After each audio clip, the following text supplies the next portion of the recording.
নমস্কার বন্ধুরা, Bengali story স্টেশনের গল্পের আসরে আপনাদের সকলকে আরও একবার হার্দিক অভ্যর্থনা জানায় আপনাদের গল্প পাঠক বন্ধু তন্ময়। বেঙ্গলি স্টোরি স্টেশনে আপনারা শুনছেন শ্রী হিমাদ্রি কিশোর দাশগুপ্ত মহাশয়ের একটি রহস্যজনক অভিযানের উপন্যাস নেকড়ে খামার। আমরা কিন্তু আপনাদের সাবস্ক্রিপশনের অপেক্ষায় সর্বদাই বসে আছি। সাবস্ক্রাইব করে দেবেন প্লিজ বেঙ্গলি স্টোরি স্টেশন। আজ দ্বিতীয় পর্ব শুরু করার আগে একবার মনে করিয়ে দিই প্রথম পর্বে আমরা কত দূর শুনিয়েছিলাম। ওয়ার্ল্ড ওয়াইল্ড লাইফ অর্গানাইজেশনের প্রতিনিধি অনিশ সিকিমে ভন ভাইমার নামক এক জার্মান ভদ্রলোকের নেকড়ে খামারে পৌঁছয় তার নেকড়েগুলোকে সেখানের গ্রামবাসী ও সরকারের হাত থেকে বাঁচাবার শেষ চেষ্টা করতে। ভাইমারের কাছ থেকে জানতে পারে তার নেকড়েরা নির্দোষ। গ্রামবাসীরা সন্দেহ করে ওই নেকড়েগুলো আসলে সামরিক সেনাবাহিনীর প্রেতাত্মা অর্থাৎ ওয়ারউলফ। এছাড়াও অনিশের পরিচয় হয় ইন্ডিয়ান আর্মির এক উচ্চপদস্থ অফিসার লেফটেন্যান্ট ছেত্রীর সাথে। ছেত্রীর সন্দেহ ভাইমার কিছু একটা গোপন করছেন। এরই মধ্যে অনিশের এক গভীর রাতে অদ্ভুত এক আওয়াজে ঘুম ভেঙে যায়। এরপর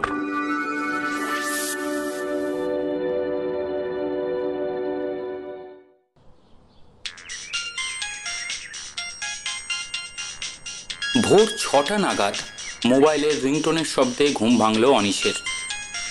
ওপাশ থেকে ড্রাইভার পবন বলল, গুড মর্নিং স্যার, আপনি কি আজ আসছেন? অনিশ বলল, হ্যাঁ যাব, কোনো খবর আছে নাকি? পবন একটু ইতস্তত করে বলল, এখানে তো গ্রামের লোকেরা সন্ধ্যা হলে ঘুমিয়ে পড়ে, তারপর কাল সন্ধ্যা থেকে তুষারপাত শুরু হয়েছিল। চাঁদ ওঠার কিছু পরে তুষারপাত দেখার জন্য আমি বাইরে বেরিয়েছিলাম।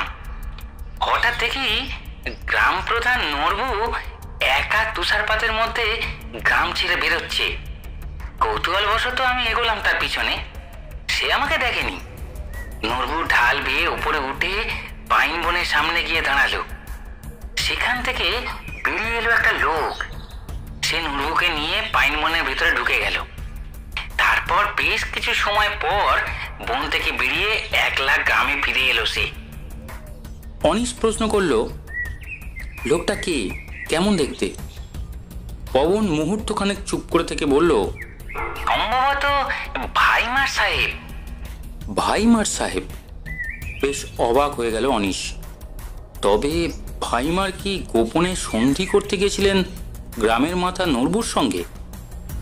অনিশ অবশ্য এ প্রসঙ্গে আর কিছু বলল না পবনকে, শুধু বলল, ঠিক আছে, চোখ কান খোলা রেখো, তেমন কিছু হলে সঙ্গে সঙ্গে জানাবে আমাকে। বিছানা ছেড়ে উঠে অনিশের কিছুক্ষণ সময় লাগলো তৈরি হয়ে নিতে। দরজা খুলেই একটা অদ্ভুত দৃশ্য দেখতে পেল সে। সামনের চত্বর তো বটেই, এমনকি চারপাশে সব কিছু সাদা হয়ে গেছে তুষারপাতের ফলে। পাইন বনের মাথাটাও পুরো সাদা। বারান্দাটা পুরো ফাঁকা। ভাইমার বা তার কর্মচারীরা কেউ কোথাও নেই। বারান্দা ছেড়ে নিচে নামলো অনিশ। সঙ্গে সঙ্গে তার 2 পা ডুবে গেল তুষারের মধ্যে। জমির ওপর অন্তত 1 ফুট তুষার জমেছে। সারা রাত ধরে এতটা তুষারপাত হয়েছে তা ধারণা করতে পারেনি অনিশ। বাড়ির সামনে কাউকে দেখতে না পেয়ে পেঁজা তুলোর মতো তুষার মারিয়ে অনিল এগোলো বাড়িটার পিছন দিকে। বাড়িটাকে বেড দিয়ে বাঁক ফিরতেই অনিশ কিছুটা তফাতেই দেখতে পেল ভাইমার আর তার এক কর্মচারীকে। ভাইমার তার কর্মচারীকে ধমকে বলল, তুমি ওখানে গেছিলে কেন? কর্মচারীটা যেন মাথা নিচু করে জবাব দিল, এভাবে আর পারছি না স্যার। ভাইমার এরপর কিছু একটা যেন বলতে যাচ্ছিলেন তার লোকটাকে, কিন্তু অনিশকে দেখতে পেয়ে থেমে গেলেন। অনিশের উদ্দেশ্যে তিনি বললেন, সুপ্রভাত, ঘুম কেমন হলো? অনিশ জবাব দিল, ভালো। ভাইমারের সেই লোকটা মাথা নিচু করে দাঁড়িয়ে আছে। ভাইমার তার দিকে তাকিয়ে বলল, তুমি যাও, খাঁচাগুলোর সামনে তেরপোলের পর্দা টাঙাবার ব্যবস্থা করো, যাতে ঠান্ডা বাতাস আটকানো যায়। তার কথা শুনে লোকটা ধীরে ধীরে চলে গেল খাঁচাগুলোর দিকে। তে চলে যাবার পর ভাইমার বললেন, এই নেগড়েগুলো বরফের দেশের প্রাণী। বরফ বা তুষারপাতে ওদের কিছু হয় না, কিন্তু ঠান্ডা বাতাসে ওরাও কাবু হয়ে যায়, সহ্য করতে পারে না। বাতাসের থেকে বাঁচার জন্য বরফে গর্ত খুঁড়ে থাকে। দেখেছেন কাল কেমন তুষারপাত হয়েছে?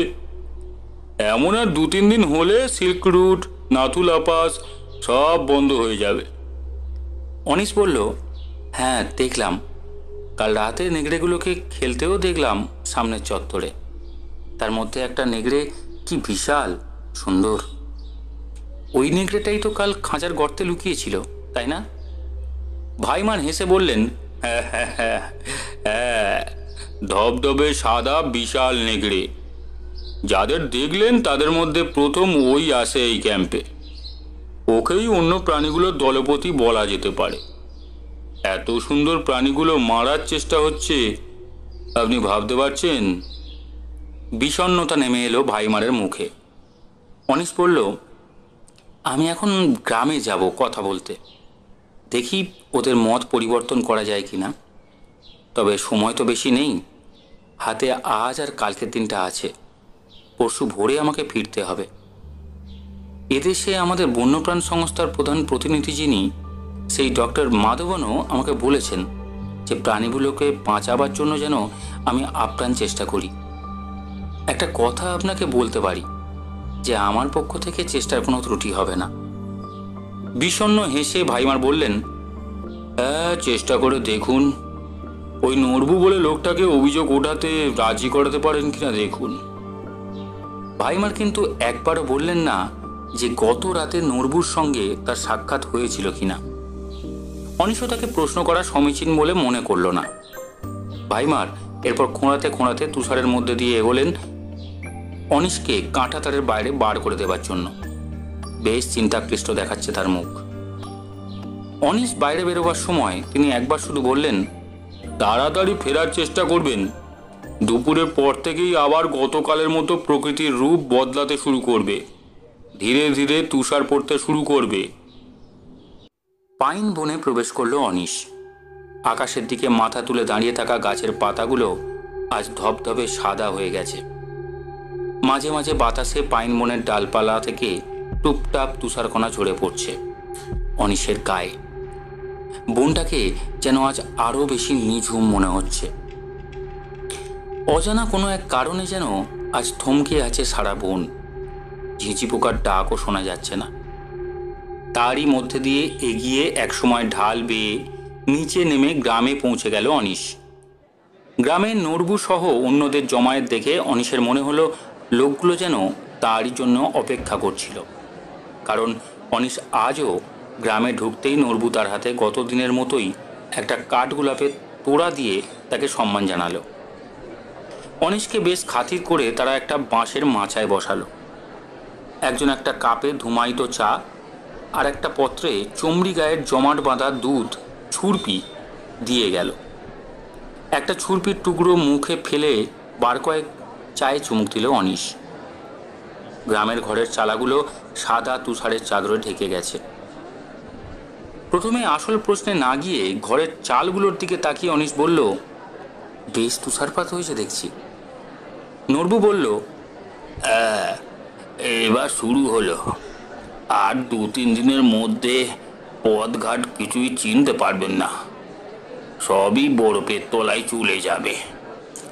এই কটা মাস আমাদের খুব কষ্টে কাটে, বাইরে বেরোনো যায় না, চারপাশে শুধু বরফ আর বরফ। খাবার দাবারেরও খুব কষ্ট। আর্মির লোকেরা কিছু খাবার দিয়ে যায়, তাতেই চলে যায়। পশু পাখিদের আরো কষ্ট, তাদের তো আর খাবার দেয় না কেউ। জানেন, এই সময় খিদের জ্বালায় নেগড়েরা আরো হিংস্র হয়ে ওঠে। অনেক সময় ছাগল ভেড়ার লোভে তারা গ্রামেও হানা দেয়। চা পান শেষ হবার পর অনিশ এবার প্রশ্ন করল, কাল যা বললাম সে ব্যাপারে কি ঠিক করলেন আপনারা?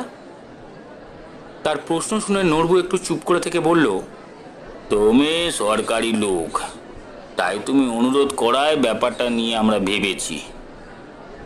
আপাতত আমরা 3 মাস সময় দিতে রাজি তাকে, তবে কিছু শর্ত আছে। আমাদের কাছ থেকেই তাকে মাংস কিনতে হবে। শীতের এই 3 মাস আমাদের গ্রামের রুটির ব্যবস্থা করতে হবে তাকে। এটা বেশি কিছু নয়, 40 বস্তা আটা। পয়সা দিলে আমরাই সেগুলো সংগ্রহ করে নেব। আমাদের গ্রামে কোনো স্কুল নেই, স্কুল খুলব। সেই স্কুলের একজন মাস্টারের বেতন দিতে হবে সাহেবকে। আমার নাতি মাস্টার হবে। আমার নাতি গ্যাংটক থেকে মাস্টারি পাস করে ফিরছে। আজই তার গ্রামে ফেরার কথা। সেই চালাবে স্কুলটা। কিন্তু সবচেয়ে বড় কথা, নেকড়েগুলোকে সামলাতে হবে সাহেবকে। ওই খামারের বাইরে তাদের বার করা চলবে না। যদি গ্রামের একটা মানুষেরও কোনো ক্ষতি হয় তবে আমরা আগুন লাগিয়ে দেব। অনিশ নড়বুর কথা শুনে বুঝতে পারল যে ব্যাপারটা আপাতত মেনে নিতে রাজি হয়ে গেছে নড়বু। হয়তো গতরাতে ভাইমানের সঙ্গে আরও কিছু বোঝাপড়া হয়ে গেছে নড়বুর। তাছাড়া অর্থনৈতিক লেনদেনও হতে পারে। নড়বুর কথাই গ্রামের মানুষের কাছে শেষ কথা এখানে। অনিশ বলল, ভাইমার সাহেব যদি তোমাদের শর্ত মেনে নেন তবে তোমরা সরকারকে জানাবে তো যে নেকড়ে খামারটা আপাতত এখানে থাকুক? চিঠি দিয়ে জানাতে হবে কিন্তু। সেটা আমি নিয়ে যাব, সরকারের ঘরে জমা দেব। নড়বু বলল, আমরা কেউ লেখাপড়া জানি না। গতকাল আমার নাতি চিঠিটা লিখে সরকারের ঘরে জমা দিয়েছিল। আমরা শুধু টিপসই দিয়েছিলাম। তুমি কাগজ তৈরি করো, নাতি ফিরলে সেটা দেখাবো। সব ঠিক থাকলে টিপসই দিয়ে দেব। পাহাড়ি লোকরা একবার কথা দিলে সেটা রাখে, এটা শুনেছে অনিশ। যদিও নড়বুর নাতির ওপর ব্যাপারটা কিছুটা ঝুলে রইল, তবে সে শিক্ষিত ছেলে। ব্যাপারটা নিশ্চয়ই তাকে অনিশ বোঝাতে সক্ষম হবে। এই ভেবে অনিশ বলল, ঠিক আছে, আমি কাগজ তৈরি করছি।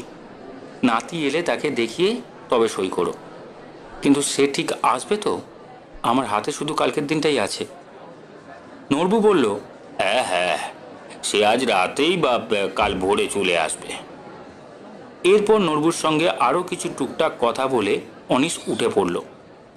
ড্রাইভার পবন তাকে ঢাল বেয়ে পাইন বনের মুখ পর্যন্ত এগিয়ে দিতে এলো। ঢাল বেয়ে উঠতে উঠতে পবন বলল, একটা কথা আপনাকে বলা হয়নি স্যার। এই বোকেটা দেখে মনে পড়ল, কাল যখন নড়বু গ্রাম ছেড়ে বেরিয়েছিল তখন তার হাতে কিছু ছিল না, কিন্তু যখন সে বন ছেড়ে বেরোলো তখন তার হাতে এই কাঠগোলাপের বোকেটা ছিল। হয়তোবা এটা ভাইমার সাহেবই তাকে দিয়েছেন। অনিশ কথাটা শুনে হেসে বলল, আরে না না, ভাইমার সাহেবের এ ফুলে অ্যালার্জি আছে, যে কারণে গতকাল ফুলের বোকেটা ফেলে দিতে হলো আমাকে। নড়বু ওটা অন্য কোথা থেকে সংগ্রহ করেছে। আমার ধারণা নড়বুর সঙ্গে সাহেবের কোনো গোপন চুক্তি বা লেনদেন হয়েছে, যা নড়বু অন্যদের বলতে চাইছে না। ওই কারণেই নড়বু সাহেবের প্রস্তাবে সম্মত হয়েছে। যাই হোক, যেভাবেই হোক ব্যাপারটা ভালো হলো। প্রাণীগুলো আপাতত কিছুদিনের জন্য বিপদমুক্ত হলো। কথাগুলো বলে পবনের থেকে বিদায় নিয়ে পাইন বনে ঢুকলো অনিশ। ক্যাম্পে ফিরে কোনো কাজ নেই, কাজেই গতদিনের মতো জঙ্গল ভেঙে উল্টো দিকের ঢাল বেয়ে গাড়ির রাস্তায় নেমে এলো অনিশ। আজ রাস্তা তুষারে ঢাকা। মনটা বেশ খুশি লাগছে অনিশের। যে কাজের জন্য সে এসেছিল সে কাজে সম্ভবত সে সফল হতে চলেছে। প্রাণীগুলোকে আপাতত রক্ষা করার পথ পাওয়া গেছে। সরকার এখন আর গ্রামবাসীদের অজুহাত দিতে পারবে না প্রাণীগুলোকে মারার ক্ষেত্রে। তুষার মারিয়ে আগের দিনের মতোই হাঁটতে লাগলো সে। আগের দিন অনিশ যেখানে গিয়ে বসেছিল তার কাছাকাছি গিয়ে অনিশ দেখতে পেল গতদিনের সেই সাঁজোয়া আর্মি জিপটা সেখানে দাঁড়িয়ে আছে, আর সেই পাথরটার উপর বসে চুরুট খাচ্ছেন লেফটেন্যান্ট ছেত্রী। অনিশ তার সামনে গিয়ে দাঁড়াতেই তিনি উঠে দাঁড়িয়ে বললেন, ভাবলাম হয়তো আপনার সঙ্গে এখানে এলে দেখা পাবো। দেখা না হলে ফোন করতাম। এ কথা বলে তিনি পকেট থেকে একটা চুরুটের বাক্স বার করে অনিশের হাতে ধরিয়ে বললেন, এটা আমার উপহার, খাঁটি হাবানা চুরুট, আপনি রাখুন। অনিশ খুব বেশি ধূমপান না করলেও বাক্সটা নিল। তার থেকে একটা চুরুট বার করে মুখে দিয়ে লেফটেন্যান্টকে ধন্যবাদ জানিয়ে বাক্সটা ওভারকোটের পকেটে রাখল। লেফটেন্যান্ট ছেত্রী তার লাইটার দিয়ে অনিশের চুরুটটা জ্বালিয়ে দিলেন। বেশ কয়েক মুহূর্ত দুজনে নিঃশব্দে ধূম্র উদ্গীরণের পর ছেত্রী জানতে চাইলেন, গ্রামে গেছিলেন? কি বলল ওরা? অনিশ সতর্ক হয়ে গেল। ছেত্রীরা চাইছেন না ক্যাম্পটা এখানে থাকুক। হয়তো দুপক্ষের মিটমাট হতে চলছে শুনলে ব্যাপারটায় তারা বাগড়া দিতে পারে। তাই সে কৌশলে বলল, তেমন কিছু নয়, ওদের বক্তব্য বোঝার চেষ্টা করছি, এই আর কি। লেফটেন্যান্ট এবার জানতে চাইলেন, ক্যাম্পের সব কর্মচারীকে দেখেছেন আপনি? আমার ফাইলের দেখা ছবির সঙ্গে কারো মিল পেলেন? অনিশ জবাব দিল, হ্যাঁ, সবাইকেই দেখেছি, তবে আপনার ফাইলের ছবির সঙ্গে কারোর মিল নেই। অনিশের মনে হলো যে উত্তরটা শুনে ঠিক যেন খুশি হলেন না ছেত্রী। কি যেন একটু ভেবে নিয়ে তিনি বললেন, আর নেগড়েগুলোকে দেখেছেন? অনিশ বলল, হ্যাঁ, সবকটাকে দেখেছি। কাল চাঁদের আলোতে তুষারপাতের মধ্যে খেলে বেড়াচ্ছিল ওরা। খুব সুন্দর প্রাণী, কিন্তু ওরা তো মানুষ নয়, ওরাও ওয়ান্টেড নাকি? অনিশ হেসে কথা শেষ করলেও মৃদু খোঁচা ছিল তার শেষ কথায়, কিন্তু লেফটেন্যান্ট সেটা গায়ে মাখলেন না। তিনি বললেন, একটা অদ্ভুত ব্যাপার, ওপারে সেনারা, মানে চীন সেনারাও নেকড়েগুলোর ব্যাপারে আগ্রহী। সীমান্তে দুদেশের সেনাদের মধ্যে ফ্ল্যাগ মিটিং হয়েছে, জানেন নিশ্চয়ই। কাল তেমনই একটা মিটিং ছিল ওদের সেনাদের কাছে। কিভাবে খবর গেছে যে গ্রামবাসী আর সরকার ক্যাম্পটা তুলে দিতে চায়। ওরা বলছে ওরা নেকড়েগুলোকে নিতে চায়। নেকড়েগুলো তো ওদেশ থেকেই এদেশে ঢুকেছিল, তাই ওরা প্রাণীগুলোর দাবিদার। কয়েকজন ভারতীয় নাগরিক পথ ভুলে ওদেশে ঢুকে কিছুদিন হলো ওদের সেনাদের হাতে আটকে আছে। নেকড়েগুলোকে পেলে তাদেরও মুক্তি দেওয়ার প্রস্তাব দিচ্ছে ওরা। অথচ যে সব নির্দোষ ভারতীয় নাগরিককে ওরা বন্দি করে রেখেছে তাদের কিছুতেই আগে মুক্তি দিতে রাজি হচ্ছিল না ওরা। খালি বলছিল যে ওই নিরীহ ভারতীয় নাগরিকরা নাকি আসলে গুপ্তচর বৃত্তি করতে ঢুকেছিল ওদের দেশে, তাই তাদের হস্তান্তর করা সম্ভব নয়। হঠাৎ চীনা সৈনিকরা এত বন্যপ্রাণী প্রেমী হয়ে উঠল কেন বুঝতে পারছি না। অনিশ বেশ আশ্চর্য হলো তার কথা শুনে, একই সঙ্গে তার ভালোও লাগলো কথাটা জেনে। সে বলল, প্রস্তাবটা তো ভালোই, প্রাণীগুলো তাহলে তাদের দিয়ে দেওয়ার ব্যবস্থা করলেই তো সব দিক বজায় থাকে, ক্যাম্পও থাকলো না, আবার প্রাণীগুলোও বাঁচল। অনিশের কথা শুনে লেফটেন্যান্ট বললেন, ব্যাপারটা অত সহজ নয়। প্রাণীগুলো আমরা এভাবে তুলে দিতে পারি না ওদের হাতে। একথা ঠিক যে ক্যাম্পের নেকড়েগুলো ওদেশ থেকেই এদেশে এসেছে, কিন্তু ওরা এখন আমাদের সম্পত্তি।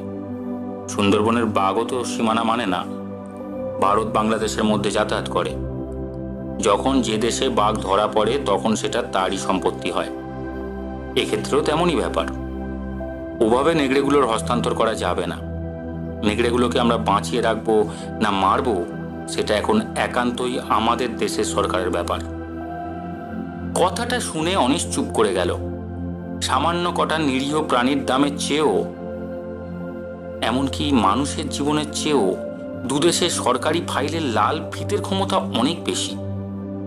কিন্তু এরপরই চারপাশে হঠাৎ কেমন যেন অন্ধকার নেমে এলো। ঘড়িতে সবে মাত্র বেলা 10টা বাজে। আকাশের দিকে তাকিয়ে লেফটেন্যান্ট বললেন, আজ দুপুরের আগে থেকেই তুষারপাত হবে মনে হয়।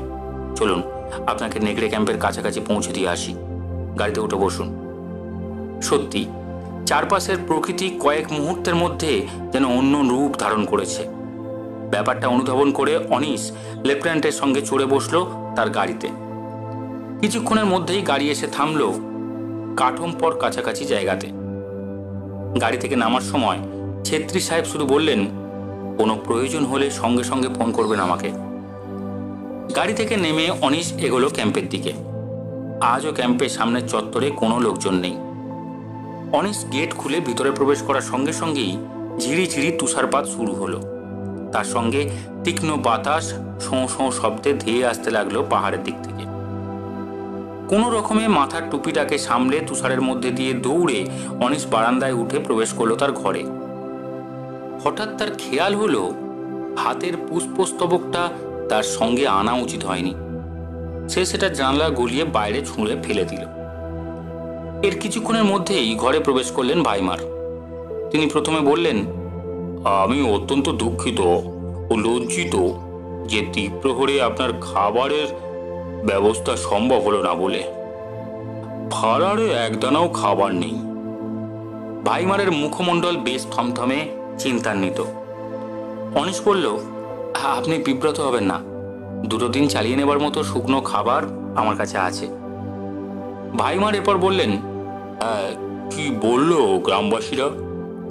অনিশ উৎফুল্লভাবে ব্যাপারটা জানালো ভাইমারকে, কিন্তু ভাইমারের মুখমণ্ডলের তেমন কিছু পরিবর্তন হলো না। তা দেখে অনিশ বলল, আপনি কি ওদের প্রস্তাবে সম্মত নন?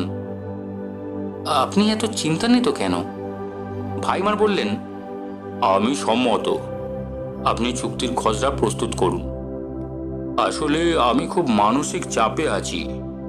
ওপার থেকে রসদ নিয়ে দলটা আজও এখনো এলো না।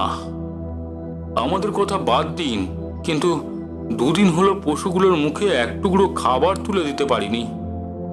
অনিশ বলল, আপনি আজকে রাতটা দেখুন, যদি রসদ না আসে তবে কাল সকালে গ্রামে গিয়ে অন্তত পশুগুলোর জন্য মাংস সংগ্রহ করে আনবো।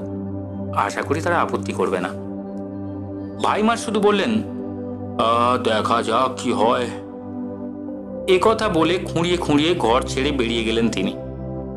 ভাইমার চলে যাবার পর দরজা জানালা বন্ধ করে বিছানায় শুয়ে পড়ল অনিশ।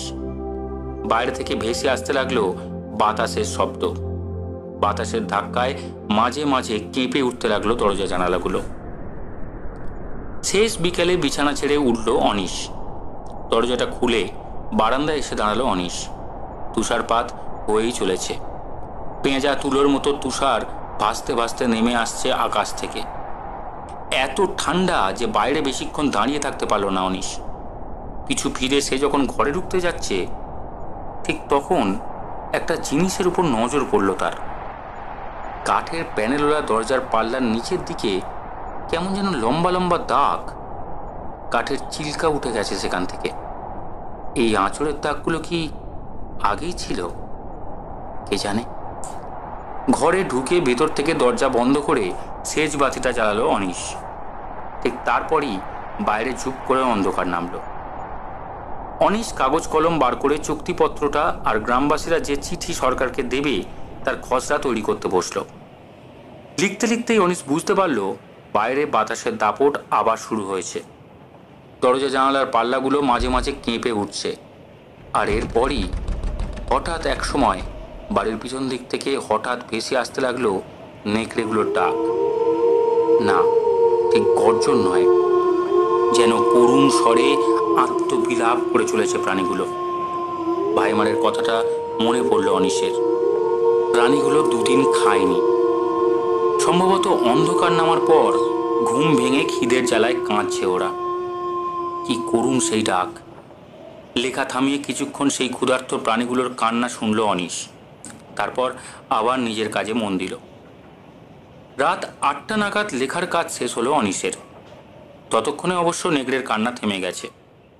বিস্কুট আর জল খেয়ে বাতি নিভিয়ে বিছানায় চলে গেল অনিশ। বেশ অনেকক্ষণ ঘুমাবার পর হঠাৎ কিসের একটা শব্দে যেন ঘুম ভেঙে গেল অনিশের। তার রেডিয়াম লাগানো ঘড়িতে রাত 2:30 বাজে। শব্দটা বুঝতে পারল সে। দরজাটা মাঝে মাঝে কাঁপছে, তাতেই শব্দ হচ্ছে। বাতাসের ঝাপটা নাকি? কিন্তু তাতে তো এতটা শব্দ হওয়ার কথা নয়। ঠিক যেন কেউ ঘা দিচ্ছে দরজায়। অনিশকে কেউ ডাকছে নাকি? সে একবার বলল, এ। তার গলার আওয়াজে মুহূর্তের জন্য শব্দটা যেন থামলো, তারপর আবার হতে শুরু করলো। অনিশ কম্বল ছেড়ে উঠে বসে টর্চের আলো ফেলল দরজার ওপর। আলোটা ওপর থেকে নামতে নামতে স্থির হয়ে গেল কাঁপতে থাকা দরজার নিচের দিকে। চমকে উঠল অনিশ। দরজার একটা পাল্লার নিচের দিকে একটা ছোট ছিদ্র তৈরি হয়েছে, আর তার মধ্যে দিয়ে ঘরের মধ্যে ঢুকেছে তীক্ষ্ণ নখরযুক্ত একটা থাবা, নেকড়ের থাবা। হিংস্র থাবাটা একবার মুঠো দিয়ে ঘরের মধ্যে ঢুকছে আর বেরোচ্ছে। প্রাণীটা যেন পাল্লার নিচের প্যানেলটা ভেঙে ঘরের ভিতর ঢোকার চেষ্টা করছে। ব্যাপারটা দেখার সঙ্গে সঙ্গেই অনিশ খাট ছেড়ে লাফিয়ে নেমে টেবিলের বাতিটা জ্বালিয়ে নিল। হ্যাঁ, সে এবার আরো স্পষ্ট দেখতে পেল সেই থাবাটা। সেটা ঘরে ঢুকে বাইরে বেরোবার সময় প্রচণ্ড আক্রোশে যেন ফালা ফালা করে দিচ্ছে পাল্লা সংলগ্ন কাঠের মেঝেটাকে। ভাইমার আর তার সঙ্গীরা এখন কোথায়? অনিশ একবার চিৎকার করার চেষ্টা করলো, কিন্তু প্রচণ্ড উত্তেজনায় তার গলা দিয়ে স্বর বেরোল না। আর এরপরেই আরও ভয়ঙ্কর কাণ্ড ঘটল। পাল্লার নিচের খুব 2 চওড়া কাঠের প্যানেলটা হঠাৎই পাল্লা থেকে খসে ছিটকে পড়লো ঘরের ভেতর। কয়েক মুহূর্তের নিস্তব্ধতা, আর তারপরেই সেই ফোকর দিয়ে ঘরের ভেতর ঢুকলো একটা বিশাল নেকড়ের মাথা। বাতির আলোতে দেখা যাচ্ছে প্রাণীটার চোয়ালে সার সার হিংস্র দাঁতের পাটি, টকটকে লাল জিভ, লোলুপ দৃষ্টিতে অনিশের দিকে তাকিয়ে আছে প্রাণীটা। তার চোয়ালের দুপাশ বেয়ে ফেনা গড়িয়ে পড়ছে মেঝেতে। হিম হয়ে গেল অনিশের শরীর। সম্মোহিতর মধ্যে বেশ কিছুক্ষণ তারা চেয়ে রইল পরস্পরের দিকে। প্রাণীটা এবার মাঠ দিয়ে চাপ দিতে লাগলো পাল্লার ওপরের প্যানেলটাকে ভেঙে ফেলার জন্য। একটা মৃদু মর্মর শব্দ হতে লাগলো সেই কাঠের প্যানেলটা থেকে। এবার হুঁশ ফিরল অনিশের। ওই কাঠের প্যানেলটা ভেঙে দিতে পারলেই হিংস্র প্রাণীটা তুড়ি মেরে ঘরের ভেতর ঢুকে যেতে পারবে। অনিশের কাছে কোনো অস্ত্র নেই এই ক্ষুধার্ত নেকড়েটাকে রোখার মতো। মুহূর্তের মধ্যে কর্তব্য স্থির করে নিল অনিশ, এতে যা হবার তা হবে। অনিশ টেবিল থেকে তুলে নিল তেল ভর্তি কাঁচের বাতিটা। তারপর 2 পা এগিয়ে নেকড়ের মাথাটা লক্ষ্য করে বাতিটা প্রচণ্ড জোরে ছুঁড়ে মারল।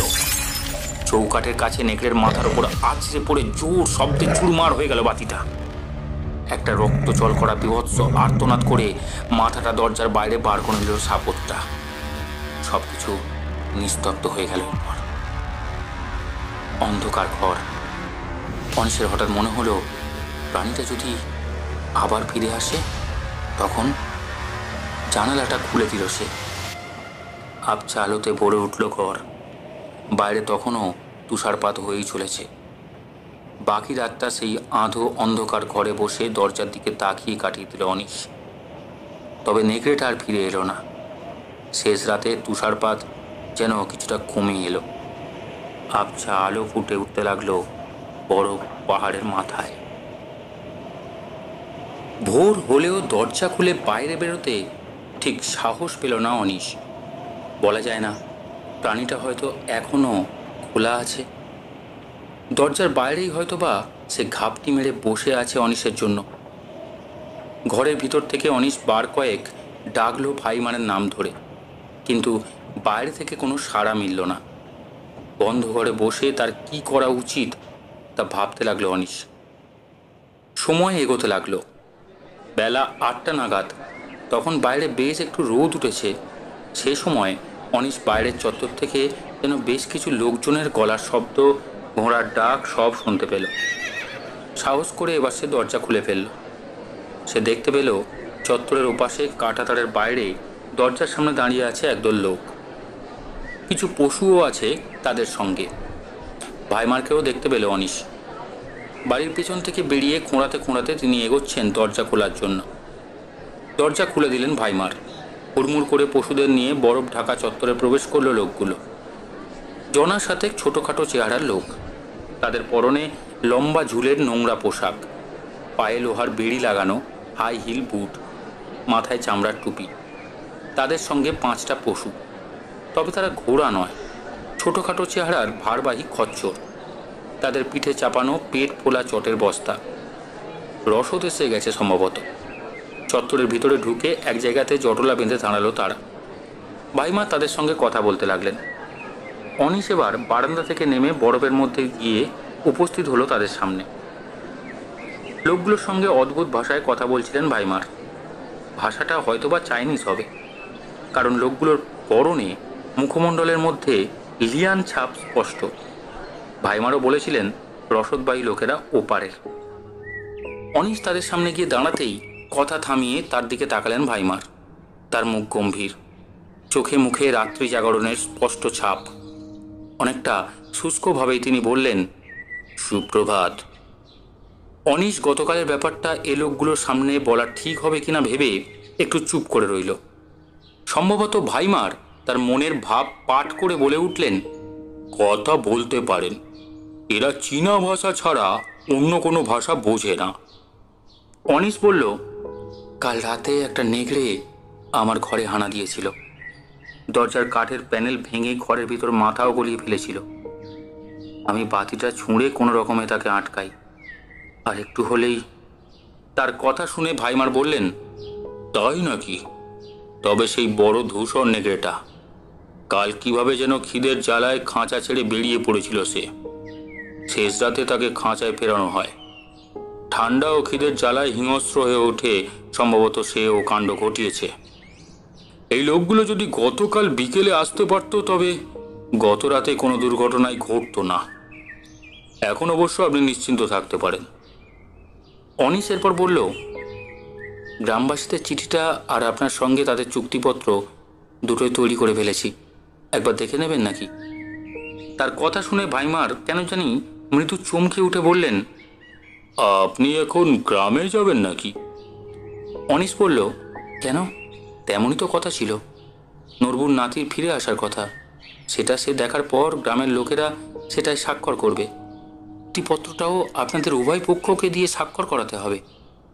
ভাইমার আকাশের দিকে তাকিয়ে প্রথমে বললেন, যে কোনো সময় কিন্তু আবার আকাশের গতি প্রকৃতি বদলে যেতে পারে, আবার তুষারপাত শুরু হতে পারে, তাই বলছিলাম আর কি। এ কথা বলার পর তিনি কেমন যেন নিষ্প্রিয়ভাবে বললেন, আমাকে এখন কাগজগুলো দেখাবার দরকার নেই। আগে গ্রামে যান, দেখুন ওরা কি বলে। ওরা সই করে দিলে আমিও সই করে দেব। আপনি তো এখানেই ফিরবেন। এরপর আর কথা বাড়ালেন না ভাইমার। তিনি এগোলেন বাড়ির পিছন দিকে যাওয়ার জন্য। পশুদের নিয়ে তাকে অনুসরণ করলো সেই চীনাদের দলটা। অনিশ ঘরে ফিরে এলো। তারপর কিছুক্ষণের মধ্যেই গায়ে ওভারকোট চাপিয়ে বাইরে বেরিয়ে এলো তার কাগজপত্র নিয়ে। বাড়ির পেছন দিক থেকে লোকজনের গলার শব্দ ভেসে আসছে। দরজা খুলে কাঁটাতারের বেড়ার বাইরে এসে পাইন বনের ভেতর দিয়ে সে রওনা হলো গ্রামের দিকে। হাঁটতে একটু কষ্ট হচ্ছিল পাইন বনের ভিতরেও তুষার জমা হয়েছে বলে। কোথাও কোথাও হাঁটু পর্যন্ত ডুবে যাচ্ছে বরফে, কিন্তু সেই বরফ ভেঙেই একসময় এসে পৌঁছে গেল গ্রামে। গ্রামটা যেন ধীরে ধীরে বরফের তলাতেই চলে যাচ্ছে। অনেক বাড়ির অর্ধেক দরজা বরফে ঢেকে গেছে। ঘরের বাইরে ভিড়ও তেমন নেই। গ্রাম প্রধান নরবু আর কিছু পুরুষ মানুষ সেখানে দাঁড়িয়ে অপেক্ষা করছিল অনিশের জন্য। তাদের সঙ্গে ড্রাইভার পবনও ছিল। অনিশ গ্রামে ঢুকতেই এদিনও নরবু তার হাতে কাঠগোলাপের স্তবক তুলে দিল। তবে তার চোখে মুখে কেমন যেন একটা চাপা উৎকণ্ঠার ভাব। ফুলটা সে অনিশকে দিল ঠিকই, কিন্তু তাকে কোথাও নিয়ে গিয়ে বসালো না। অনিশ নরবুর উদ্দেশ্যে বলল, কাগজ তৈরি করে এনেছি, তোমার নাতি কোথায়? তাকে ডাকো। নরবু জবাব দিল, সে এখনো ফেরেনি, তার জন্যই অপেক্ষা করছি আমরা। ফেরেনি? বিস্মিতভাবে বলল অনিশ। নরবু বলল, না, এখনো ফেরেনি। গতকাল সন্ধ্যের আগেই তার ফেরার কথা ছিল। পায়ে হেঁটেই ফেরার কথা তার। গ্যাংটক থেকে গাড়ি তাকে ওপারে পাশের মুখে পৌঁছে দিয়েছিল।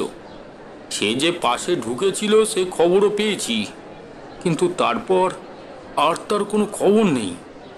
সে না এলে কিছু হবে না। এর জবাবে অনিশ বলল, তোমরা চাইলে লেখাটা আমি পড়ে শোনাতে পারি। নরবু প্রত্যুত্তরে স্পষ্টভাবে বলল, আপনি এখন ফিরে যান। নাতিটার ফেরা নিয়ে আমরা সকলে খুব চিন্তায় আছি। সে ফিরে এলে আমরা আপনাকে খবর দেব। সমস্যায় পড়ে গেল অনিশ। পরদিনই তো তাকে ফেরার পথ ধরতে হবে। তার মধ্যে যদি নরবুর নাতি না ফেরে? অনিশ পবনকে বলল, তুমি একটা কাজ করো, আমাদের সঙ্গে তো গাড়ি আছে, সেটা নিয়ে তুমি পাশে গিয়ে, সম্ভব হলে পাশের একটু ভিতরে গিয়ে তার সন্ধান নিতে পারো। কিন্তু মুশকিল হলো, তুমি তাকে চিনবে কিভাবে? পবন বলল, আমি তাকে চিনি স্যার। এর আগে যখন গ্রামে এসেছিলাম তখন তার সঙ্গে আমার পরিচয় হয়েছিল। অনিশ আর তার ড্রাইভারের কথোপকথন শুনে নরবু ঘাড় নেড়ে বলল, হ্যাঁ হ্যাঁ, দেখো দেখো তাকে খুঁজে পাও কি না। এমনও হতে পারে কোথাও সে তুষারপাতে আটকে পড়েছে। তোমরা তাকে খুঁজে না পেলে আমরা গ্রামের লোকেরা মিলে আশেপাশের জায়গাগুলোতে তাকে খুঁজতে বেরোবো। অনিশ এরপর আর সেখানে দাঁড়ালো না। পবনকে নিয়ে সে গ্রাম ছেড়ে বেরিয়ে পড়ল। জঙ্গলের ভিতরে ঢুকে পবন বলল, ছেলেটা না ফেরায় এখন ওদের মনে অন্য ভয় কাজ করতে শুরু করেছে। অনিশ প্রশ্ন করল, কি ভয়? পবন বলল, গতকাল সন্ধ্যায় খামার থেকে ক্ষুধার্ত নেকড়ের ডাক ভেসে আসছিল গ্রামে। ওদের মনে একটা আশঙ্কা দানা বেঁধেছে যে... পবন তার কথা শেষ না করলেও তার সম্পূর্ণ বক্তব্য বুঝতে কোনো অসুবিধা হলো না অনিশের। তার চোখের সামনে ভেসে উঠল সেই দৃশ্য।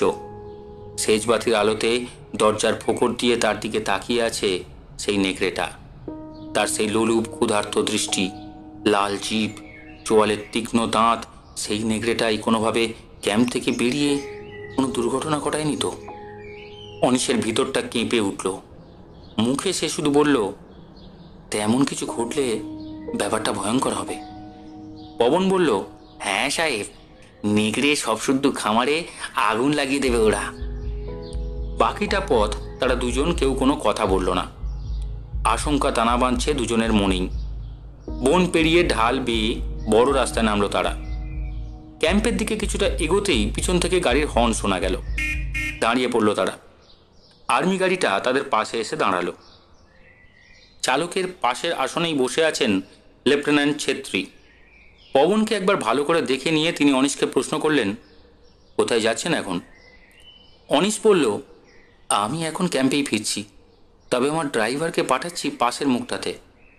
শহর থেকে একটা ছেলের ওপর ধরেই গতকাল গ্রামে ফেরার কথা ছিল, সে ফেরেনি, তাই আমার ড্রাইভার তার খোঁজে ওদিকে যাচ্ছে। ছেত্রী এরপর বললেন, শুনলাম আপনি নাকি কিছুদিনের জন্য ওই ক্যাম্পেই থাকছেন, এখন ফিরছেন না? অনিশ বিস্মিতভাবে বলল, আমার তো কালই ফিরে যাবার কথা, এই খবর আপনাকে কে দিল? লেফটেন্যান্ট বললেন, আমাকে নয়, আমার এক সৈনিককে কথাটা বলেছেন ভাইমার। গতকাল সন্ধ্যায় যখন তুষারপাত হচ্ছিল তখন টহল দিয়ে ফিরছিল আমার এক সৈনিক। ক্যাম্পের গেটের মুখে তার সঙ্গে ভাইমারের দেখা হয়। গত কয়েক মাস ধরে আমাদের কারো সঙ্গে কথা বলতেন না তিনি, কিন্তু গতকাল সন্ধ্যায় তিনি নিজেই সেই সৈনিককে ডাকেন, তার সঙ্গে কুশল বিনিময় করেন। কথা প্রসঙ্গে তিনিই তাকে ব্যাপারটা বলেন। অনিশ বলল, না না, আমার তেমন কোনো কথা হয়নি ভাইমারের সঙ্গে। অনিশের জবাব শুনে কেমন যেন গম্ভীর হয়ে গেল লেফটেন্যান্টের মুখ। একটু চুপ করে থেকে তিনি বললেন, থাকুন বা নাই থাকুন, আপনি কিন্তু গত রাতের মতো বাইরে ঘোরাঘুরি করবেন না। সীমান্ত অঞ্চল, রাস্তা চিনতে না পেরে ও দেশে ঢুকে পড়লেই পিপলস অব আর্মির হাতে গুপ্তচর সন্দেহে বলি হবেন। এভাবে অনেক নিরীহ মানুষ বন্দী হয়েছে ওদের কাছে। এবার তার কথা শুনে আরও অবাক হয়ে গেল অনিশ। সে বলল, আমি কাল ঘরে ঢোকার পর বাইরে বেরোইনি তো। লেফটেন্যান্ট ছেত্রী বলল, কিন্তু আমাদের এক গার্ড নাইট ভিশন ফিল্ড ক্লাসে আপনাকে দেখতে পেয়েছিল বলল, তার তো ভুল দেখার কথা নয়। অনিশ এবার বেশ জোরের সঙ্গেই বলল, হ্যাঁ, সে ভুল দেখেছে, আমি বাইরে যাইনি। দুপাশে মাথা নাড়লেন ছেত্রী, যেন তিনি বুঝতে পারছেন না সেই গার্ড নাকি অনিশ কে সত্যি বলছে। এরপর তিনি আর কথা বাড়ালেন না, তার ড্রাইভারকে ইঙ্গিত করলেন গাড়ি এগোবার জন্য। লেফটেন্যান্ট চলে যাওয়ার পর ক্যাম্পের দিকে এগোলো তারা দুজন।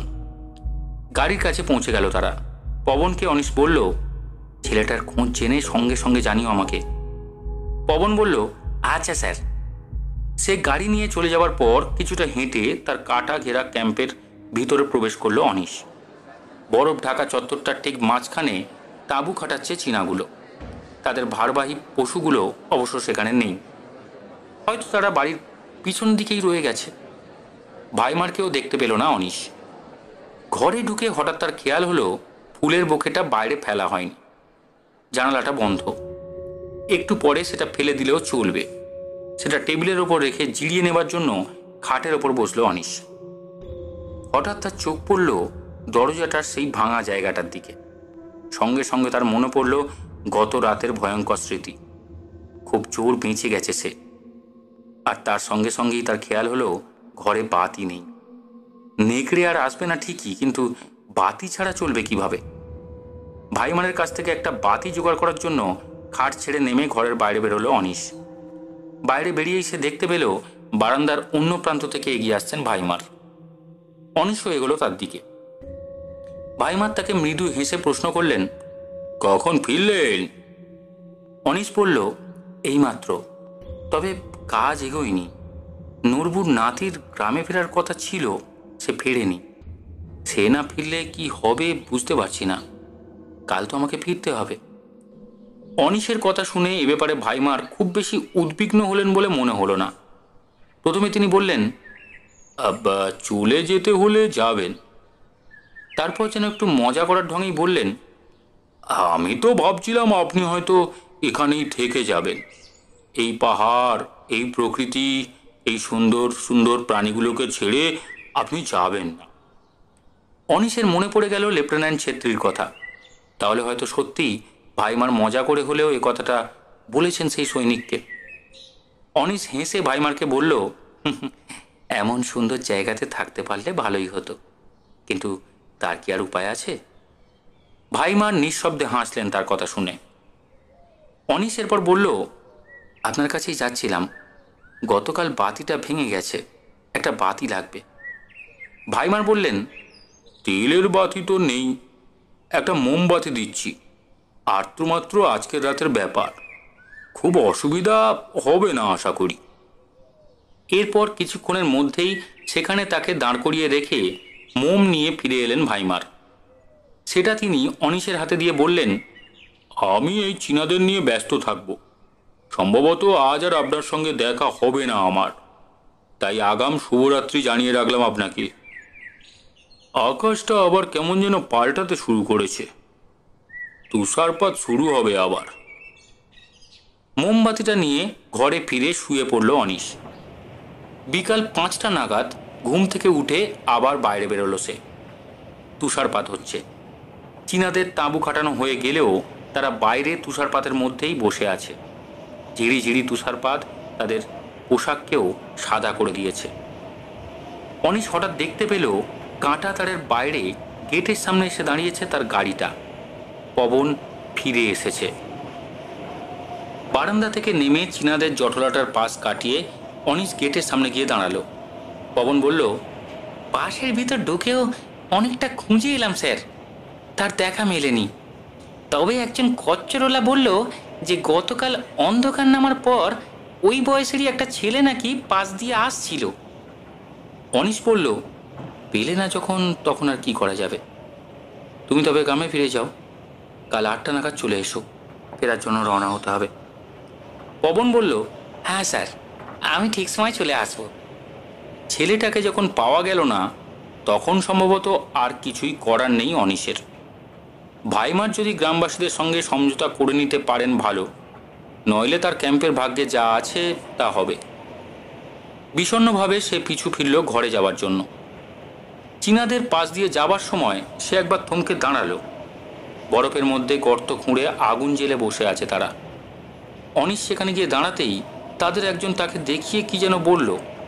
কথাটা শুনে অন্য চীনারাও তাকালো অনিশের দিকে। তারপর দুর্বোধ্য ভাষায় কি যেন বলতে বলতে হাসাহাসি শুরু করলো নিজেদের মধ্যে। অস্বস্তি বোধ করলো অনিশ। সে এগোলো ঘরের দিকে। বাইরে অন্ধকার নামার পর মোমের আলোতে তার টুকিটাকি জিনিসপত্র ব্যাগে গুছিয়ে নিল অনিশ। সকালবেলা বেরিয়ে অনেকটা পথ ফিরতে হবে তাকে। বাইরে তুষারপাত আর বাতাস ক্রমশ বাড়ছে রাত বাড়ার সঙ্গে সঙ্গে। বেশ অবসন্ন বোধ করছে অনিশ। তার আশাটা শেষ পর্যন্ত ব্যর্থ হলো। পরদিন বেরোতে হবে বলে রাত 8টা নাগাদ খাওয়া সেরে শুয়ে পড়ল সে। বাইরে অবিশ্রান্ত তুষারপাত আর বাতাসের শব্দ শুনতে শুনতে ঘুমিয়ে পড়ল সে। কিন্তু এদিনও মাঝরাতে অনিশের ঘুম ভেঙে গেল। খটখট শব্দে কাঁপছে দরজাটা। ব্যাপারটা বুঝতে পেরেই সঙ্গে সঙ্গে মেঝেতে লাফিয়ে নামলো অনিশ। বাইরে বাতাসে প্রচণ্ড শব্দ হচ্ছে, তাতে কি দরজাটা কাঁপছে? নাকি গতকালের নেকড়েটা ফিরে এসেছে? পকেট হাতে দেশলাই বার করে মোম জ্বালাবার চেষ্টা করলো অনিশ, কিন্তু দরজা জানালার ফাঁক গলে আসা হাওয়ায় কাঠি নিভে যাচ্ছে। বেশ কয়েকবারের চেষ্টায় দেশলাই দিয়ে মোম জ্বালাতে সমর্থ হলো অনিশ। মোমের শিখাটা কাঁপছে, হয়তোবা এখনই সেটা নিভে যাবে। তবু তারা আলো ছড়িয়ে পড়ল ঘরে। সেই আলোতে দরজার নিচের ফাটলের দিকে তাকিয়ে হৃদস্পন্দন প্রায় স্তব্ধ হয়ে গেল অনিশের। দরজার ফাটল গলে ঘরের ভিতর উঁকি দিচ্ছে একটা নেকড়ের মাথা। এই নেকড়েটা গতকালের নেকড়েটার চেয়ে আরো বড়, আরো প্রকাণ্ড। তার ধপধপে সাদা রং দেখে অনিশ বুঝতে পারল এটা সেই দলপতি নেকড়েটা। অদম্য জিঘাংসা জেগে আছে তার চোখ দুটোতে। মোমের নরম আলোতেও ঝিলিক দিচ্ছে তার হিংস্র সদন্তগুলো। ভাইমা তাকে আশ্বস্ত করেছিলেন যে গতকালের ঘটনাটা নিছকই দুর্ঘটনা। তাহলে প্রাণীটা গতকালের নেকড়েটার মতোই মাথা দিয়ে ঠেলে ভাঙার চেষ্টা করছে দরজার ওপরের প্যানেলটা।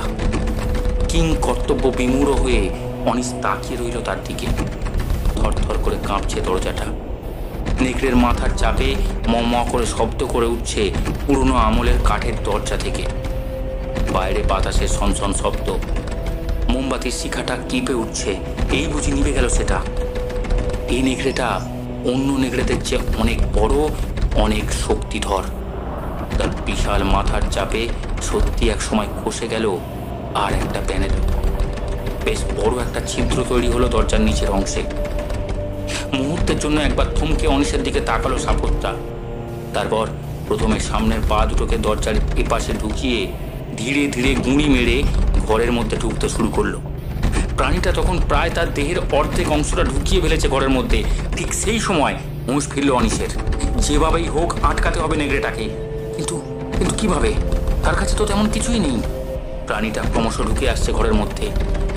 মানুষ যখন প্রচণ্ড বিপদে পড়ে তখন খড়কুটো ধরেও বাঁচার চেষ্টা করে।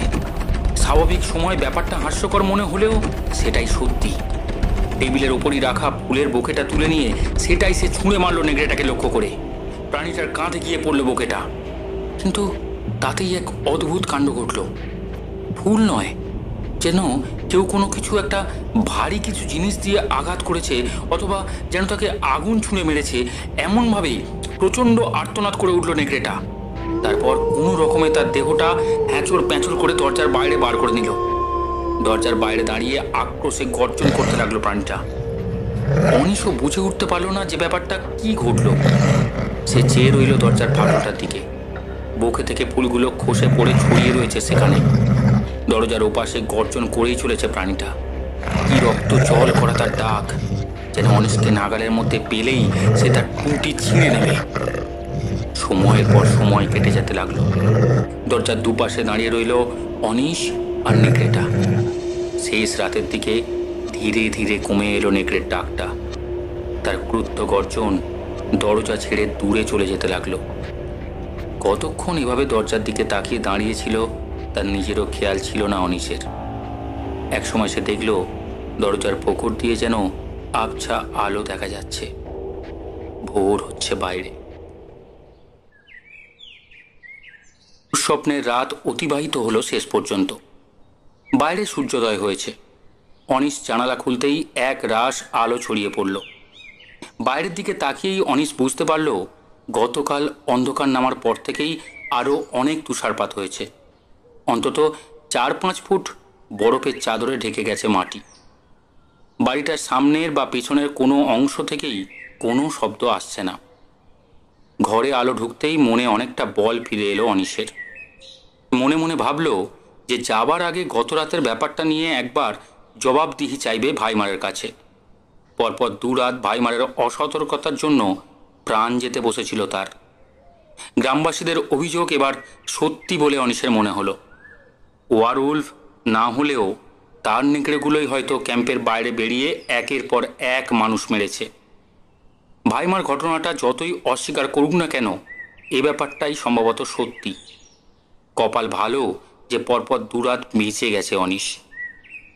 অনিশের ঘড়ির কাঁটায় 7টা বাজলো এক সময়।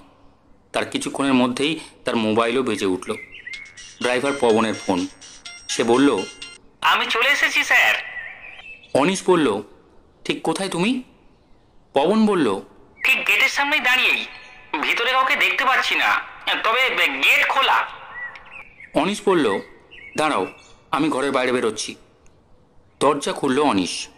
বাইরেটা পুরো তুষারে মুড়ে আছে, এমনকি কাঁটা তারগুলো থেকেও ঝুলের মতো ঝুলছে তুষার। বারান্দার মেঝেও ঢেকে গেছে বাতাসে ভেসে আসা তুষারে। পবনকে দেখে হাত নেড়ে ভিতরে ঢোকার ইঙ্গিত করল অনিশ। চীনাদের তাঁবুটারও এখন কোনো চিহ্ন নেই। আশেপাশে তাকিয়ে কোথাও ভাইমার বা তার লোকজনকেও দেখতে পেল না অনিশ। পবন হাঁটু পর্যন্ত বরফ ভেঙে বারান্দায় উঠে এলো। তার চোখে মুখে কেমন যেন উত্তেজনার ছাপ। দরজার সামনে এসে বারান্দার মেঝের দিকে তাকিয়ে সে আঁতকে উঠে বলল, ওটা কি? তার দৃষ্টি অনুসরণ করে অনিশ দেখল দরজার বাইরে তুষারের মধ্যে আঁকা হয়ে আছে নেকড়ের অসংখ্য পায়ের ছাপ, গত রাতের ঘটনার চিহ্ন। অনিশ জবাব দিল, গত রাতে ভয়ঙ্কর ঘটনা ঘটতে যাচ্ছিল। একটা নেকড়ে দরজা ভেঙে ঢুকতে যাচ্ছিল, কোনো মতে বেঁচে গেছি। অনিশের কথা শুনে ফ্যাকাশে হয়ে গেল পবনের মুখ। অনিশ তাকে নিয়ে ঘরে ঢোকার পর পবন উত্তেজিতভাবে বলল, ওদিকে ভয়ঙ্কর কাণ্ড ঘটেছে, তাই গ্রামে থাকা সুবিধের মনে হলো না, তাই তাড়াতাড়ি চলে এলাম। অনিশ বলল, কি ঘটনা? পবন বলল, কাল সন্ধ্যায় গ্রামে ফিরে এসে ছেলেটাকে যে পাওয়া যায়নি সে খবর দেওয়ার পর গ্রামের লোকেরা তাকে খুঁজতে বেরিয়েছিল দল বেঁধে।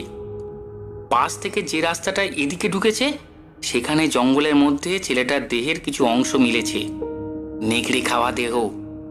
সম্ভবত গত পরশু রাতে তাকে ধরেছিল নেকড়েগুলো। গ্রামবাসীরা প্রচণ্ড উত্তেজিত, তারা হয়তো সত্যিই পুড়িয়ে দেবে এই ক্যাম্প। যত তাড়াতাড়ি এখান থেকে ফেরা যায় ততই ভালো। অনিশ তার কথা শুনে চমকে উঠে বলল, আমি তৈরিই আছি, এখনই বেরিয়ে পড়ব। যাওয়ার আগে শুধু ভাইমারকে একবার জানিয়ে যাই। অনিশ বাইরে বেরিয়ে এলো। তারপর মিস্টার ভাইমার বলে হাঁক দিতে লাগলো, কিন্তু কোথা থেকে কোনো সাড়া মিলল না ভাইমারের। বারান্দার সার বাঁধা একটার পর একটা ঘরগুলো দেখলো তারা দুজন। সব ঘর বাইরে থেকে তালা বন্ধ, এমনকি অনিশ প্রথম দিন যে ঘরে এসে বসেছিল সেটাও তালা দেয়া। অনিশ বলল, ভাইমার নিশ্চয়ই তবে বাড়ির পেছনের দিকে আছেন, চলো সেখানে। অনিশ আর পবন বারান্দা থেকে নামতেই তাদের প্রায় হাঁটু পর্যন্ত ডুবে গেল তুষারের মধ্যে। বরফ ভেঙে তারা বাড়ির পিছন দিকে যাচ্ছিল, কিন্তু ঠিক সেই সময় একটা আর্মি জিপ এসে থামলো গেটের সামনে। গাড়ি থেকে নামলেন ছেত্রী সাহেব সহ আরও জনা পাঁচেক অস্ত্রধারী সেনা। শটান গেট খুলে তারা প্রবেশ করলেন ভিতরে। অনিশ থমকে দাঁড়িয়ে পড়ল তাদের দেখে। অনিশদের সামনে এসে দাঁড়ালেন লেফটেন্যান্ট ছেত্রী। তিনি প্রশ্ন করলেন, এখানে যে চীনাদের দলটা ছিল তারা কই? অনিশ জবাব দিল, কাল সন্ধ্যায় তাদের তাঁবু ছিল, সকালে উঠে দেখতে পাচ্ছি না। থমথম করছে লেফটেন্যান্ট ছেত্রীর মুখ। তিনি বললেন, শুনেছেন নিশ্চয়ই কাল রাতে সেই নিখোঁজ ছেলেটার নেকড়ে খাওয়া দেহ মিলেছে। ভাইমার সাহেব কই? তিনি হয়তো ঘটনাটা বলতে পারবেন। আমার ধারণা তার নেকড়েই পরশু এই কাণ্ডটা ঘটিয়েছে। অনিশ জবাব দিল, হ্যাঁ, এখন আমারও তাই ধারণা। কাল আর পরশু দুদিন রাতেই দুটো নেকড়ে আমার ঘরের দরজা ভেঙে ভেতরে ঢোকার চেষ্টা করেছে। ফিরে যাবার আগেই তাকেই আমরা খুঁজতে যাচ্ছিলাম, হয়তো তিনি বাড়ির পিছনের অংশে আছেন। লেফটেন্যান্ট বলল, তবে চলুন ওদিকে। বাড়ির পেছন দিকে এগোলো তারা সবাই মিলে। যেতে যেতে লেফটেন্যান্ট অনিশকে প্রশ্ন করলেন, আপনি কি গতকাল সন্ধ্যার পর বাইরে বেরিয়েছিলেন? অনিশ জবাব দিল, না। কেন বলুন তো? লেফটেন্যান্ট ছেত্রী যদিও জবাব দিলেন, এমনি জিজ্ঞেস করলাম। কিন্তু তার জবাব শুনে লেফটেন্যান্টের সঙ্গে যেন মুহূর্তের মধ্যে দৃষ্টি বিনিময় হলো তার এক সেনার। ব্যাপারটা অনিশের চোখ এড়ালো না। অনিশরা বাড়ির পিছনে গিয়ে উপস্থিত হলো। সেখানে ভাইমার বা তার লোকজন কেউ নেই। সেই চীনাদের দল বা তাদের ভারবাহী পশুগুলোও নয়। আর এরপরই তাদের নজর পড়ল খাঁচাগুলোর দরজাতে। দরজাগুলো সব খোলা, কোনো খাঁচাতেই কোনো প্রাণ নেই। বিস্মিত অনিশ বলে উঠল, নেকড়েগুলো সব কোথায় গেল? অন্যরাও বিস্মিত সবাই। কয়েক মুহূর্তের জন্য সবাই হতবাক হয়ে গেল। লেফটেন্যান্ট ছেত্রী বললেন, সম্ভবত বিপদের আঁচ করে পশুগুলোকে নিয়ে পালিয়েছেন ভাইমার। তবু ক্যাম্পটা একবার ভালো করে খুঁজে দেখতে হবে। লেফটেন্যান্টের নির্দেশ পেয়ে সঙ্গে সঙ্গে চারপাশে ছড়িয়ে পড়ল সেনারা। অনিশ বলল, কিন্তু প্রাণীগুলোকে নিয়ে কোথায় যাবেন ভাইমার? লেফটেন্যান্ট জবাব দিলেন, সম্ভবত সীমান্তের ওপারে। চীনা সেনারা তো প্রাণীগুলোর ব্যাপারে আগ্রহী। হয়তো ওই চীনা রসদ সরবরাহকারী দলের সাহায্যে বা অন্য কোনোভাবে চীনা সেনাদের সঙ্গে যোগাযোগ করেছেন ভাইমার। পশুগুলোকে নিয়ে তিনি ওপাশে চলে গেলে আমাদের কিছু করার থাকবে না। যদিও আপনাকে সব কথা বলা ঠিক হবে না, তবু বলি, চীনা সৈনিকদের একটা বেতার বার্তা ধরা পড়েছে আমাদের কাছে। সাংকেতিক সেই বেতার বার্তায় তারা নিজেদের মধ্যে খোঁজ খবর নিচ্ছিল যে ওই চীনা ব্যবসায়ীদের দলটা এই ক্যাম্পে এসে পৌঁছেছে কিনা। অর্থাৎ ওই লোকগুলোর সঙ্গে চীনা ব্যবসায়ীদের কোনো সম্পর্ক আছে। সেজন্য তাদের জিজ্ঞাসাবাদ করতেই এখানে এসেছিলাম আমি। লেফটেন্যান্ট ছেত্রীর পাশে একজন সেনা দাঁড়িয়েছিল, তার পিঠে বাঁধা ওয়ারলেস সেট। ছেত্রী তাকে বললেন, 824 আউটপোস্টে স্নো আউলকে ধরে দাও। তার নির্দেশ শুনে সেই সৈনিক ওয়ারলেসে ধরে দিল স্নো আউল ছদ্মনামের কোনো লোককে। মাইক্রোফোন নিয়ে লেফটেন্যান্ট বললেন, স্নো লেপার্ড কলিং। এরপর অবশ্য সাংকেতিক কথাবার্তা শুরু হলো দুজনের মধ্যে। মিনিট তিনেক কথা বলার পর লাইনটা কেটে দিয়ে লেফটেন্যান্ট বললেন, আজ সূর্যোদয়ের সময় নাথুলা পাশে প্রবেশ করেছে চীনাদের ওই দলটা। ওদের সঙ্গে ভাইমার নেই ঠিকই, কিন্তু পশুগুলোর পিঠে ভারী ভারী চটের বস্তা আছে। কিন্তু ওভাবে বস্তায় পুড়ে নেকড়ে নিয়ে যাওয়া কি সম্ভব? তারা ডাক ছাড়বে, ছটফট করবে, অনায়াসে চটের বস্তা ছেড়ে বেরিয়ে আসবে। পশুগুলোকে নিয়ে ভাইমার কোথায় গেলেন? ভাবতে লাগলেন ছেত্রী। নেকড়ে তো আর কুকুর নয় যে চেনে বেঁধে কোথাও নিয়ে যাওয়া যাবে। তার উপর অমন পাঁচটা হিংস্র নেকড়ে। যেসব সেনারা ক্যাম্পের ভিতর ভাইমারকে খুঁজতে গেছিল তারা এসে জানালো যে ভাইমার কোথাও নেই। তবে হঠাৎ অনিশের একটা ঘটনার কথা মনে পড়ল। সে বলল, হ্যাঁ, ওভাবেও কিন্তু প্রাণীগুলোকে বস্তাবন্দি করে পাচার করা সম্ভব। বিস্মিত লেফটেন্যান্ট জানতে চাইল, কিভাবে? অনিশ বলল, আফ্রিকার রোডেশিয়াতে একবার একটা চিতা হানা দিচ্ছিল গ্রামে। গ্রামবাসীরা তাকে ফাঁদ পেতে ধরে খাবারে ঘুমের ওষুধ মিশিয়ে তাকে বস্তাবন্দি করে বাঁশে ঝুলিয়ে নিয়ে এসেছিল আমাদের রেস্কিউ ক্যাম্পে। নেকড়েগুলোকে যদি ঘুমের ওষুধ বা ইঞ্জেকশন দেওয়া হয়ে থাকে, 8-9 ঘন্টা অনায়াসে এইভাবে ঘুম পাড়িয়ে রাখা যায় ওদের। ভাইমার অভিজ্ঞ ব্যক্তি, তিনি নিশ্চয়ই এই ব্যাপারটাও জানতেন। অনিশের কথা শুনে লেফটেন্যান্ট চমকে উঠে বললেন, হ্যাঁ, এমনটা হতেই পারে। ওই চীনাদের পিছু ধাওয়া করতে হবে। আপনি লোকগুলোকে চিনতে পারবেন? কেননা ওই রকম খচ্চরের পিঠে বস্তা চাপিয়ে অনেকে যাতায়াত করে রে সম্পথে। সবাই তল্লাশি নেবার সময় হাতে নেই। ওদের সে সীমান্তে প্রবেশের আগেই তাদের ধরা চাই। অনিশ জবাব দিল, সম্ভবত চিনতে পারবো। লেফটেন্যান্ট ছেত্রী বললেন, সম্ভবত আজ আর আপনার ফেরা হবে না। সব ঠিক থাকলে কাল আপনি ফিরবেন। আপনার ফেরার যাবতীয় ব্যবস্থা আমি করব। এমনকি যদি তেমন প্রয়োজন হয় তবে আর্মি কপ্টার আপনাকে গন্তব্যে পৌঁছে দেবে। আমি আপনাকে কথা দিলাম। আর দেরি করা যাবে না, এখনই পিছু ধাওয়া করতে হবে ওদের। চলুন আমার সঙ্গে।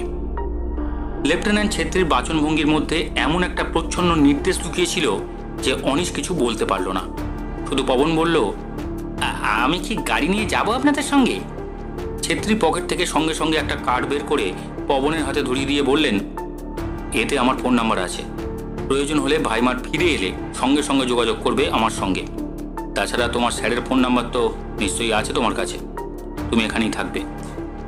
অনিশ বলল, হ্যাঁ, তুমি বরং আমার ঘরে গিয়ে অপেক্ষা করো। ওখানে আমার জিনিসপত্র সব রাখা আছে। লেফটেন্যান্ট ছেত্রী অনিশকে তাড়া দিলেন, দেরি হয়ে যাচ্ছে, চলুন চলুন। মিনিট খানেকের মধ্যেই ক্যাম্প ছেড়ে নাথুলা পাস বা রেশম পথের উদ্দেশ্যে আর্মি জিপে রওনা হয়ে গেল অনিশরা। বরফ মোড়া রাস্তা, পথের পাশের পাইন গাছগুলোর মাথাও বরফে ঢেকে আছে। অন্য পাশের পাথুরে দেয়ালেও বরফের চাদরে ঢাকা। আর্মি গাড়িটার চাকার চাপে দুপাশে ছিটকে যাচ্ছে বরফের কাদা। সকলেই নিশ্চুপ। লেফটেন্যান্ট আর তার সেনারা হিম শীতল মুখে বসে আছে। অনিশ বুঝতে পারল তাদের সবার ভিতরেই প্রচণ্ড উত্তেজনা কাজ করছে। অনিশ নিজেও ভিতরে ভিতরে প্রচণ্ড উত্তেজিত। মাঝে মাঝে প্রচণ্ড দুলে উঠছে গাড়িটা। মনে হয় এই বুঝি উল্টে যাবে সেটা। তবু কারো মুখে কোনো ভাবান্তর হচ্ছে না। একসময় পাশের কাছাকাছি চলে এলো গাড়িটা। তার আগে পথের পাশে পাইন বন যেখানে শেষ হয়েছে তার কিছুটা আগে বনের ভিতরে আঙুল তুলে দেখিয়ে ছেত্রী বললেন, ওর ভিতরেই ছেলেটার দেহাবশেষ পাওয়া গেছে। মাথা আর কাঁধ বাদ দিয়ে দেহের পুরো অংশটাই সাবার করে দিয়েছে নেকড়ের দল। পাশে প্রবেশ করলো গাড়িটা। বরফ মোড়া রাস্তা, সংকীর্ণ পথের দুপাশে কোথাও বরফের দেয়াল, আবার কোথাও খাদ। নিচে পাকদণ্ডীগুলো দেখা যাচ্ছে। যে পথ বেয়ে অনিশ ওপরে উঠে এসেছিল। গাড়ি চলতে লাগলো তার বিপরীতে, আরও ওপর দিকে। কখনো গাড়িটা খাড়া উঠছে ওপর দিকে, আবার কখনো চুলের কাঁটার মতো বাঁক নিচ্ছে। বরফে চাকা পিছলেই যে কোনো মুহূর্তে উল্টে যেতে পারে গাড়ি। এ পথে কাউকেই ওপরে উঠতে দেখতে পাচ্ছে না অনিশরা, তবে মাঝে মাঝে 2-5 জনের ছোট ছোট দল ওপর থেকে নামছে। তাদের সঙ্গে কখনো বা নারী শিশুও আছে, কখনো বা ভারবাহী খচ্চর বা গাধা। অনিশ জানতে চাইল, এই লোকগুলো কোথায় যাচ্ছে? লেফটেন্যান্ট জবাব দিলেন, পাশের এদিক ওদিকে 2-4টে ছোট ছোট গ্রাম আছে। বরফ পড়ছে বলে ওরা নিচে নেমে আসছে। এই 3 মাস ওরা নিচে থাকবে, আর গ্রামগুলো জনশূন্য অবস্থায় বরফের নিচে চাপা পড়ে থাকবে। পাশ বা রেশম পথ ধরে আরও কিছুটা উপরে ওঠার পরই ঝিরি ঝিরি তুষারপাত শুরু হলো। তার সঙ্গে বইতে লাগলো কনকনে ঠান্ডা বাতাস। মাঝে মাঝে পাহাড়ের ঢাল থেকে সুড়ি পথ এসে মিশেছে মূল রাস্তায়, সেগুলো বরফে মোড়া। সে পথগুলো দেখিয়ে লেফটেন্যান্ট তার এক সৈনিককে বললেন, এ পথগুলো বরফে ঢাকা না থাকলে ওরা নির্ঘাত এ পথগুলোই ধরতো সীমান্ত পেরোবার জন্য। আমরা ওদের ধরতে পারতাম না। এখন সোজা পথে ওদের চলতে হচ্ছে, এটা পাঁচোয়া। চলতে লাগলো গাড়ি। তুষারপাত আর বাতাস ক্রমশ বাড়ছে। মাঝে মাঝে সব কিছু ঝাপসা হয়ে যাচ্ছে। এক সময় লেফটেন্যান্ট বারবার ঘড়ি দেখতে লাগলেন। তারপর আক্ষেপের স্বরে বললেন, এমন চললে আমরা হয়তো আর ওদের নাগাল পাবো না। সীমান্ত পেরিয়ে যাবে ওরা। আমরা সীমান্তের অনেকটা কাছে চলে এসেছি, অথচ ওদের দেখা নেই। অনিশ প্রশ্ন করল, আর আর কত দূর সীমান্ত?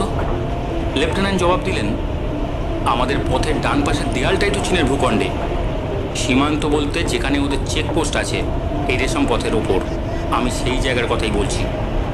ও জায়গা এখান থেকে আর 5-6 কিলোমিটার হবে। হয়তো ওরা সীমান্তের ওপাশে পৌঁছে দাঁত বার করে হাসবে, আর আমরা এপাশ থেকে তাকিয়ে দেখব। এবার স্পষ্ট উত্তেজনার ভাব ফুটে উঠল লেফটেন্যান্ট আর তার সৈনিকদের মুখে।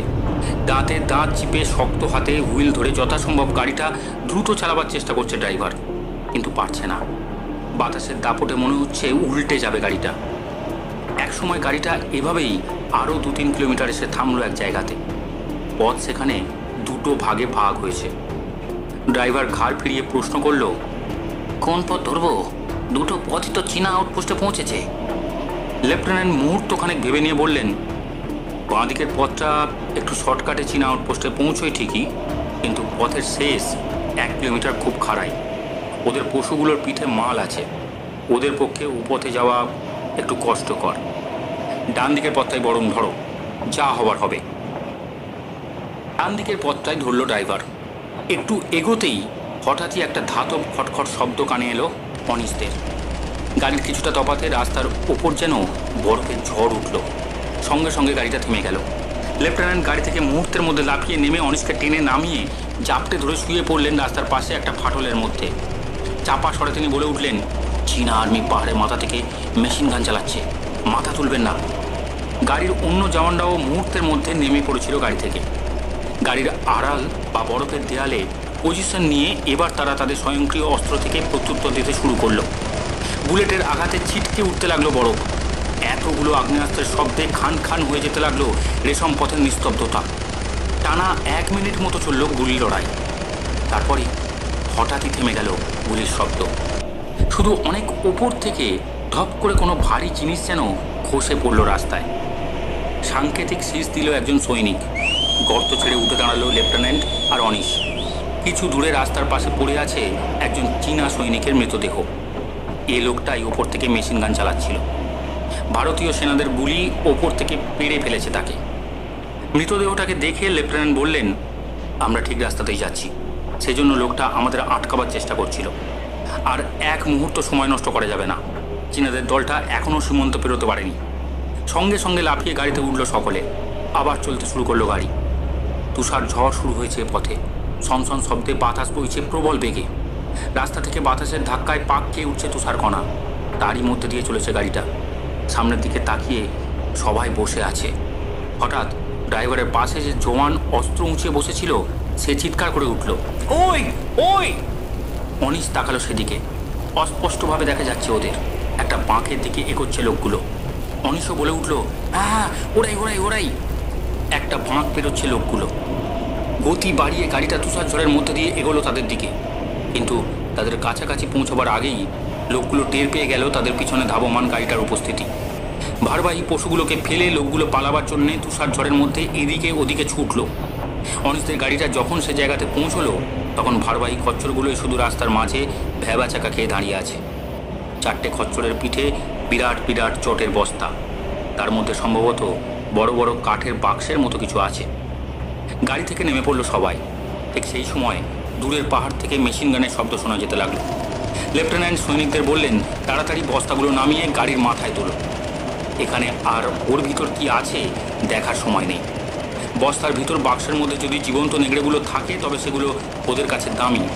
ছাদে থাকলে গাড়ি লক্ষ্য করে গুলি চালাবে না ওরা। লেফটেন্যান্টের কথা মতোই কাজ হলো। ছুরি দিয়ে দড়ি কেটে বস্তাগুলো নামিয়ে সেগুলো গাড়ির ছাদের খাঁচা মতো জায়গাটাতে তুলে ফেলা হলো। মুখ ঘুরিয়ে ফেরার পথ ধরল অনিশদের গাড়ি। এদিকে পাশের মধ্যেও তখন তুষার ঝড় শুরু হয়েছে। অনিশরা পাশে উঠে কিছুটা এগোতেই আবারও গুলির শব্দ ভেসে আসতে লাগলো দূরের পাহাড় থেকে। লেফটেন্যান্ট যাতে তাদের জিনিস নিয়ে পালাতে না পারেন সেজন্য চেষ্টা চালিয়ে যাচ্ছে চীনা সেনারা। একটু বিস্মিতভাবে লেফটেন্যান্ট বলে উঠলেন, সামান্য এই নেগড়েগুলো হঠাৎ ওদের কাছে এত গুরুত্বপূর্ণ হয়ে উঠল কেন? তারপর তিনি ড্রাইভারকে নির্দেশ দিলেন, এগিয়ে পাশ থেকে ডান পাশের নিচে নামার পথটা ধরো। আমাদের ও পথে ফিরতে ঘন্টাখানেক দেরি হবে ঠিকই, কিন্তু পথটা দুপাশেই পাথরের দেয়াল আর ভারতের ভূখণ্ড। চীনা সেনাদের গুলি সেখানে পৌঁছবে না। লেফটেন্যান্টের নির্দেশ পালিত হলো কিছুক্ষণের মধ্যেই। আর্মি গাড়িটা সে পথই ধরল। আস্তে আস্তে কমে আসতে লাগলো চীনা সেনাদের মেশিন গানের শব্দ। শ্রী হিমাদ্রি কিশোর দাশগুপ্ত মহাশয়ের রহস্য ঘেরা উপন্যাস নেকড়ে খামারের 2য় পর্ব। কেমন লাগলো আমাদের গল্প পাঠ ও উপস্থাপনা জানাতে ভুলবেন না। আর যদি ভালো লাগে তাহলে সাবস্ক্রাইব করতেও ভুলবেন না Bengali story station. Bengali story station, your story partner. আমরা খুব শীঘ্রই ফিরছি এই কাহিনীর অন্তিম পর্ব নিয়ে। আজকের মতো ধন্যবাদ।